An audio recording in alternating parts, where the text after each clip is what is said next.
actually thought we should decrease the size of the emergency department, increase the waiting time so people wouldn't come there. Their opinion was, the ER is the best place to learn. This is where we've got to put the brand new doctors. They don't need supervision. They don't really need a specialist showing them what to do. As a young emergency physician, I was scared because I knew how little I knew and how incompetent I was. My dad was 64 when he died of pulmonary edema. His cardiologist wouldn't come to see him when he went to the emergency department where he was cared for by an intern. The same year I was interning. I wouldn't have known how to take care of him. I began to think to myself, there's got to be a better way.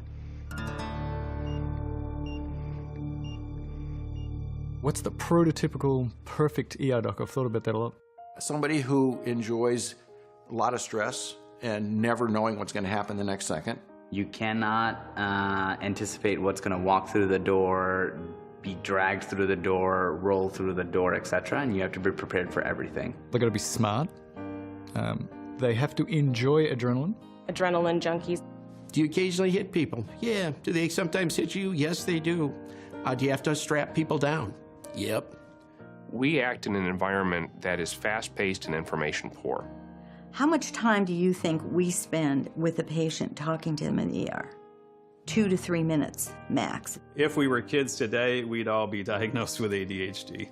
Be able to leave one intense situation, walk over to the next bed, and not carry that with you, to be able to switch it off in the 10 steps it takes you to get to the next bed, because that person doesn't need the baggage of the other thing that you just experienced. But then they have to have this other thing that is about able to make people feel comfortable really fast. The humanity, the ability to be in a specialty where you get to interact with so many different patients. We love the opportunity to be able to save a life.